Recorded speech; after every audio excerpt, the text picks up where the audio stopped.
like it seemed like Dre tried to make himself seem like the man. You know, he turned himself into a gangster, and everybody know that's not Dre's character.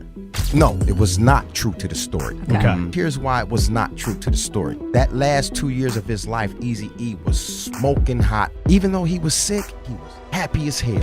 Easy getting beat up. Yeah, by you Suge know. and his people.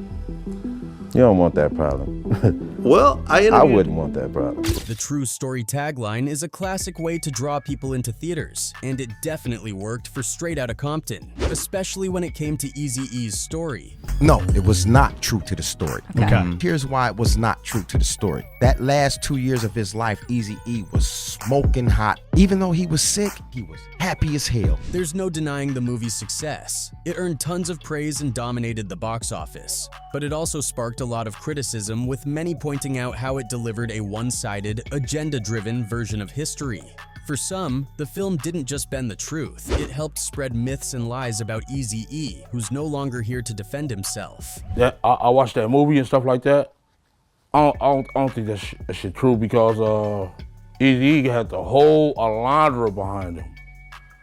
This slant might have something to do with the fact that the story was mostly shaped by Dr. Dre and Ice Cube. And if you know your stuff, you'll remember that Dr. Dre and Eazy-E didn't exactly get along. In fact, their beef was one of the main reasons behind the infamous Ruthless Records vs. Death Row feud. In Dre's version of events, the late Eazy-E is painted as either a bitter, foul-mouthed troublemaker, a naive pushover, or a small-time hustler hiding behind ghostwriters while backstabbing friends. But those who were closest to Eazy tell a completely different story. They remember him as a complex, kind-hearted man, not the one-dimensional villain we often see, and definitely someone you wouldn't want to underestimate.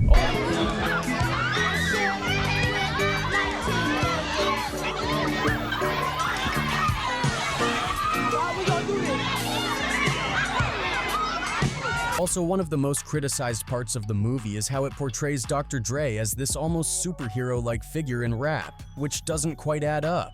It seemed like Dre tried to make himself seem like the man.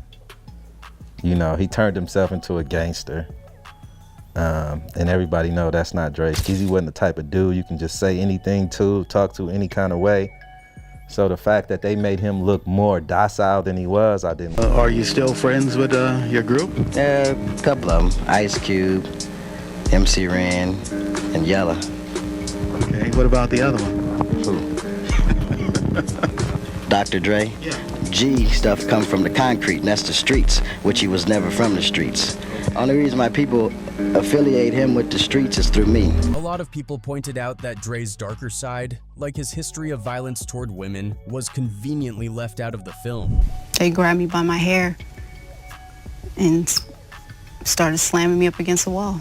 The reality is, there's a lot more to unpack here, so let's break it down further. One of the most talked about moments in Straight Outta Compton is how it portrayed Eazy-E's final days. In the movie, there's a dramatic scene where Eazy breaks down in tears after being diagnosed with HIV, but those who were close to him have called this out as a complete exaggeration. Look, I'm truly sorry. Mr. Wright.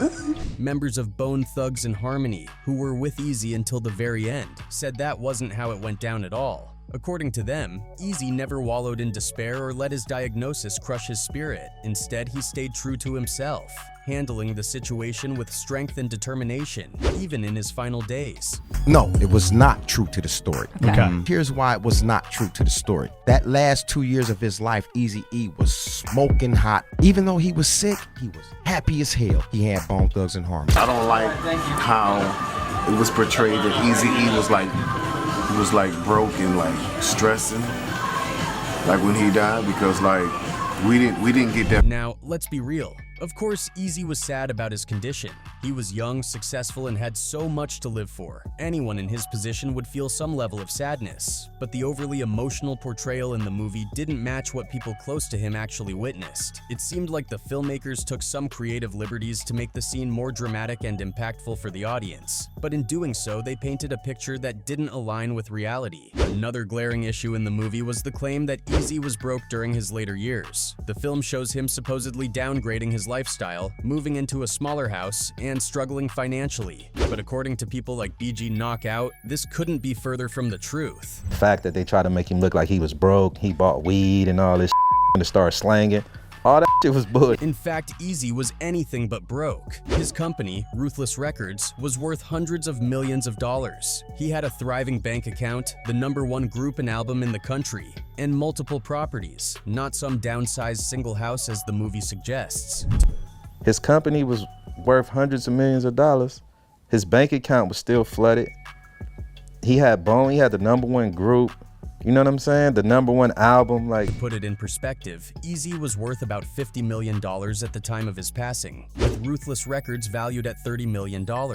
He had a collection of assets that included several homes spread across high-end areas like Norwalk, Topanga, Westlake, Calabasas, and Woodland Hills. His Woodland Hills property was especially luxurious, perched on a hill with stunning views and tucked away from the noise of city life. Eazy wasn't just about the money, though. He was also a dedicated father who spared no expense for his kids. He reportedly spent over $20,000 a year per child on private Christian Montessori schooling and more than $50,000 a month on child support. On top of that, he went all out for birthdays, designer clothes, jewelry, and the latest toys. According to his son Eric Jr., they even spent quality time together playing Sonic the Hedgehog. Beyond being a father and a rapper, Eazy was a businessman with an eye for opportunity. He was involved in several ventures, from creating a comic book series called The Hood with Rob Liefeld, co-creator of Deadpool, to developing speakers called Eazy-E's Bass Shakers. He also had plans for a video game, a screenplay titled Smiling Faces, and even opening a film studio. In 1994, he started the Ruthless radio show on KDA's 92.3 The Beat, which quickly became a hit, topping its time slot. According to FBI files, Ruthless Records was making over $10 million a month in revenue around the time of Eazy's death in 1995. The label became the first independent record company to outsell major ones. Even after his passing, Eazy's legacy lived on. His widow still owns NWA's catalog. Meanwhile, royalty checks from old Ruthless artists continued to flow into his estate. Now, with the rise of streaming services, Eazy's music and business ventures will likely keep generating revenue for generations. So portraying Eazy as broke in the movie, that just doesn't add up. BG Knockout believes the portrayal was intentional, a way for Dr. Dre and others involved to skew Eazy's legacy. I don't get like why they put that in the movie. So to me, it seemed like they was trying to skew his legacy. Another side of Eazy-E that Straight Outta Compton completely ignored was his selfless and giving nature. People who knew him always talk about how he had a big heart and a soft spot for anyone society overlooked or forgot about. Whether it was small acts of kindness or grand gestures, Eazy showed his empathy time and time again. For instance, in his own neighborhood, Eazy would do things like buy ice cream for the kids in Compton or spend hours skateboarding with the younger kids in Calabasas. But it wasn't just about the small stuff. He went all out when it came to helping others. During the holidays, Eazy would dress up as Santa Claus to hand out gifts and make sure families in need had turkeys for Thanksgiving. He didn't stop there. He'd take the children of his employees on Disney trips and even spend over $600 on merchandise to make those moments extra special. He was always trying to expose kids to opportunities they might not otherwise get. He sponsored rodeo events to introduce inner-city youth to new cultural experiences and spent time talking to incarcerated teens, encouraging them to turn their lives around. Achievement for all the inner-city kids to be here? Yeah, I think so. I know so. And it wasn't just his time he gave. Eazy also donated a significant amount of money to causes he believed in. He supported charities like City of Hope Memorial Hospital, participated in the Make-A-Wish Foundation, and was involved with athletes and entertainers for kids. His generosity even earned him an invitation to a 2-day conference and fundraising event hosted by President George H.W. Bush in 1991. But one story really shows the kind of person Eazy was. Cocaine, a member of the group Above the Law, shared how Eazy saved his kids' lives. Cocaine's twins were born prematurely and needed an expensive operation to survive. Eazy canceled an important business meeting, drove all the way from Calabasas to Fontana, and handed over $30,000 to cover the medical bills. "I honor that brother to this day," Cocaine said. Tell you a story. Before my kids was born, they were born prematurely, twins. They were about to be born, they need to be born 7 months. So they needed a major operation. For so many people, Eazy wasn't just a boss or a business partner. He was a mentor, a protector, and a friend. He had a way of seeing the potential in people that they couldn't see in themselves. He encouraged them to aim higher and be better than they ever thought possible. But the movie didn't show this side of him at all. Instead, it painted Eazy as a pushover, which couldn't be further from the truth. One of the most ridiculous moments in Straight Outta Compton is the scene where Suge Knight supposedly intimidates Eazy into signing over Dr. Dre's contract to Death Row Records. In the movie, Suge is shown slapping Eazy around and bullying him into giving up Dre. Mouth.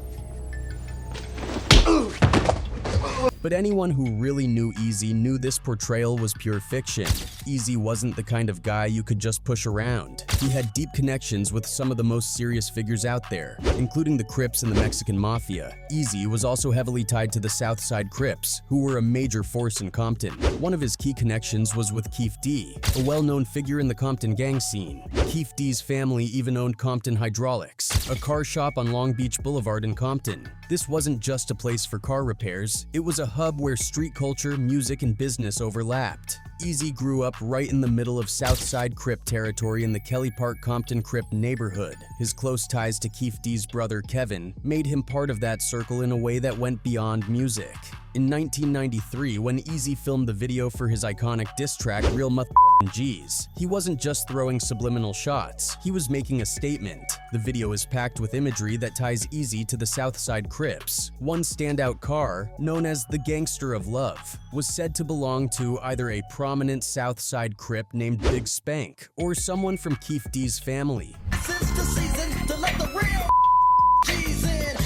The people featured in the video weren't just extras. They were part of Eazy's world, some of them throwing up Southside Crip signs, rocking Seattle Mariners hats, a known Crip emblem with the S for Southside, and decked out in blue, the gang's color. Eazy himself sported a blue Mariners cap with a yellow S, cementing his affiliation in plain view.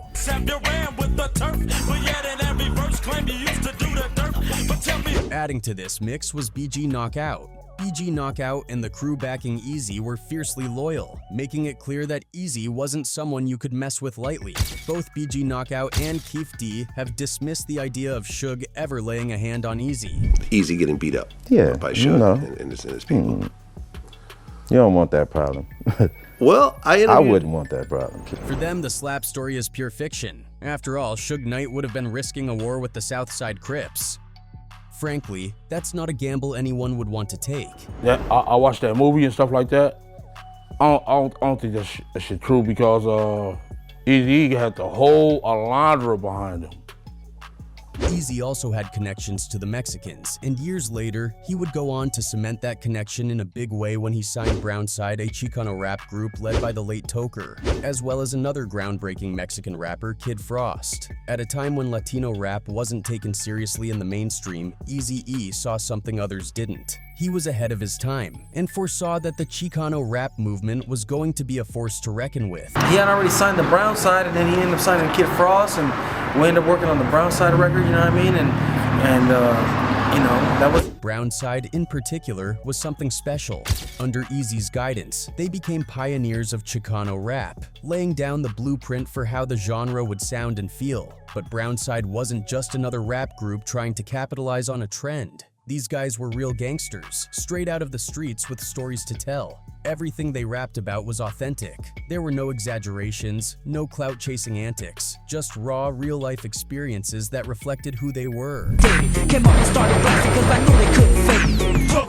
And I'm straight gang related. One of the most legendary stories about Brownside's loyalty to Eazy comes from the height of the infamous Ruthless Records versus Death Row Records beef.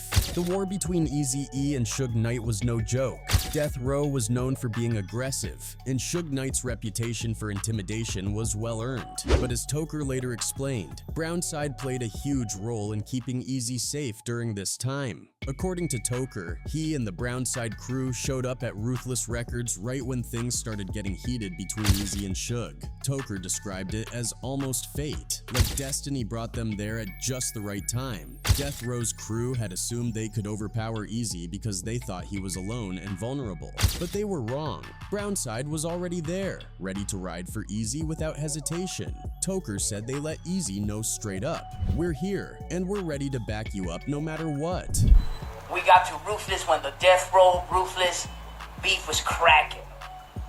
So they thought they were gonna overpower my boy because my boy was by himself.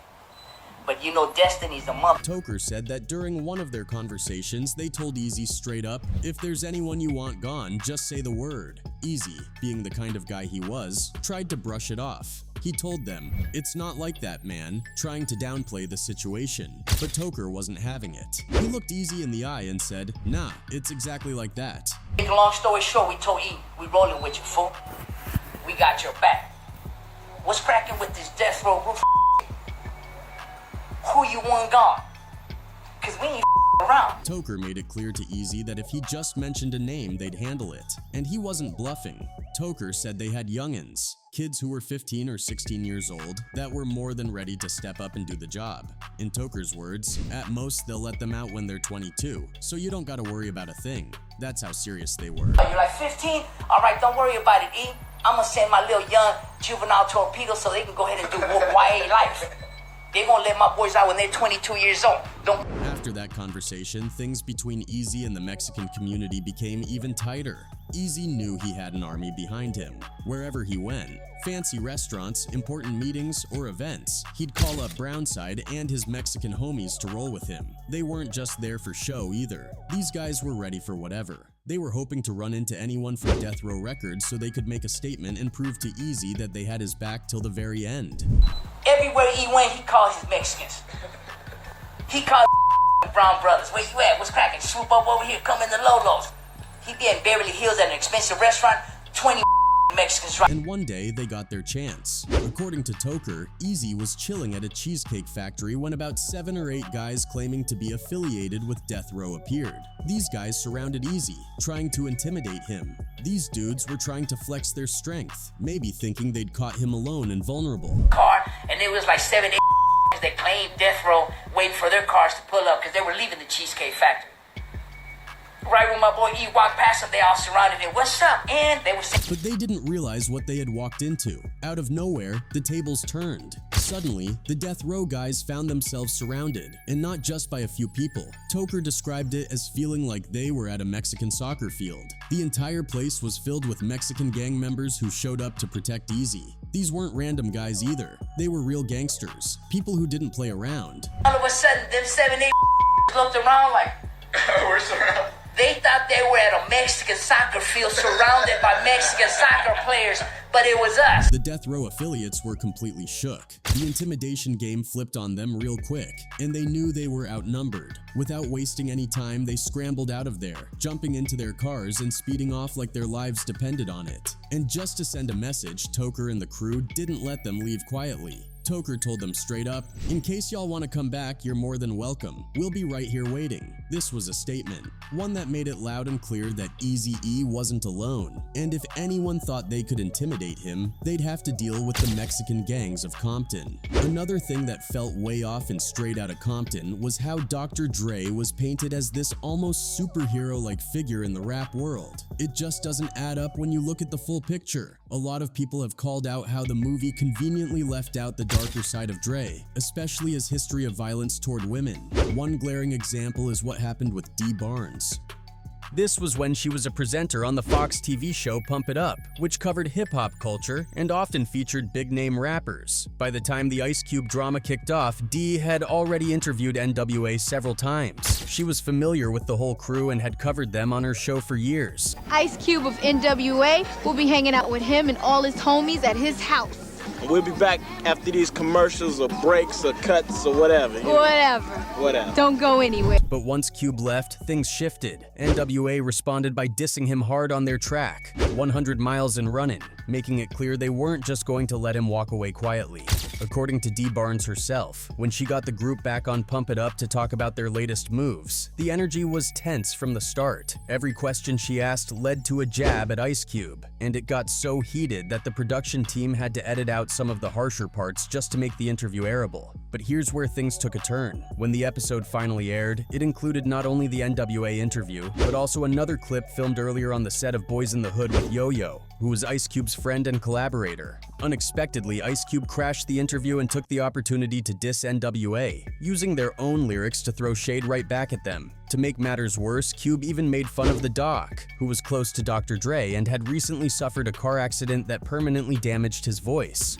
Ice Cube gon' pump it up. I got all suckers 100 miles an hour. Like to give a shout out to the DLC. For the record, even at the time, Dee Barnes said she didn't think they should air that segment, but as just a presenter, she didn't have the final say over the edit. Unfortunately, the final edit sensationalized the story by playing the two clips back to back. After Ice Cube's interview aired, Dee turned to the camera and mentioned that she's always in the middle of controversy. This was likely a reflexive response to an awkward situation, but in the edit, it looked like she was stoking the flames, encouraging the beef between Ice Cube and NWA, and positioning herself right in the middle of it. After the interview fiasco, some time went by, but Dr. Dre and Dee Barnes eventually crossed paths again. At a Def Jam Records party, a drunken Dr. Dre spotted Dee Barnes. Still furious about how the interview had been presented, he flew into a blind rage. According to Rolling Stone reporter Alan Light in an article called Beating Up the Charts, Dre picked her up by her hair and began slamming her head and the right side of her body repeatedly against a brick wall near the stairway. His bodyguard held off the crowd with a gun, ensuring no one could intervene.